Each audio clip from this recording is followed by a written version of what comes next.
This is a reflection for Trinity Sunday, when traditionally, under more normal circumstances, many preachers across the globe will contort themselves in knots, employing a variety of analogies and metaphors, from shamrocks to ice, water and steam, to three-legged stools, to reliant robins, to three blind men and the elephant in the room, in order to say something meaningful about the holy. I know from experience that this can feel like a thankless, if not a pointless, task.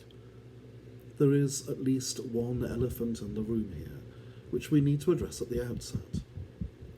How can we, given the complexity of God talk, given the limitations of human concepts and language, and given the evolving nature over centuries of our understanding of science and the universe, and our changing conception of what it means to be human, let alone divine, how can we say anything fixed and meaningful about God? There's always the danger that we end up with something outdated, stale, meaningless, or unrelatable, or maybe all four. What is the doctrine of the Trinity? Dorothy L. Sayers wrote, "The Father incomprehensible, the Son incomprehensible, and the whole thing incomprehensible.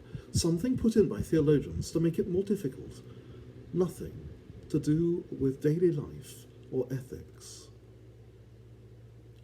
There is a further danger when we talk about God, that we wind up looking at ourselves in the mirror.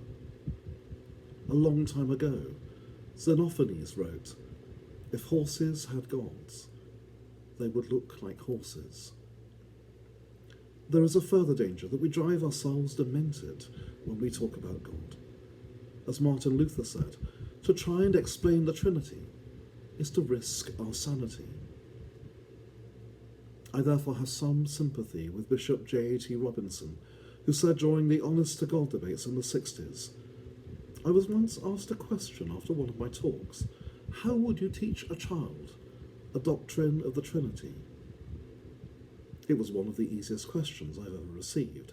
The answer was, "I wouldn't." Around the same time, German Catholic theologian Karl Rahner claimed that everyday devotional beliefs of most Catholics would not change at all if there were no Trinity. So little does the doctrine engage their minds. And so, mindful of the pitfalls, here and now, I will forego the shamrocks. I will eschew all the usual suspect metaphors in favour of a single simple word: love. St. Augustine, in the 4th century, who ironically helped to craft the doctrine of the Trinity, also urged us to go back to basics. God is love.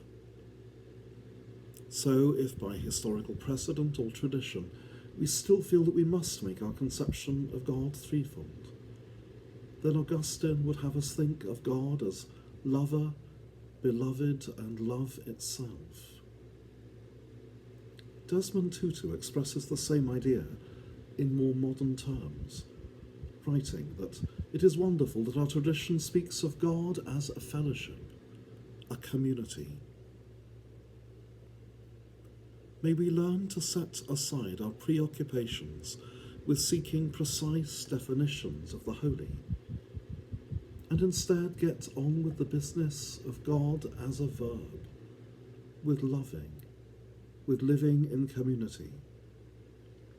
May we find new ways in these strange times to walk humbly together with the love which we have encountered in the holy, in the glory of God's unfolding creation, a process in which we share, in the life and ministry and teaching of Jesus, in whose way we seek to walk, and in the life-giving, affirming, energizing presence of what we call Spirit, which we seek to embody in our lives.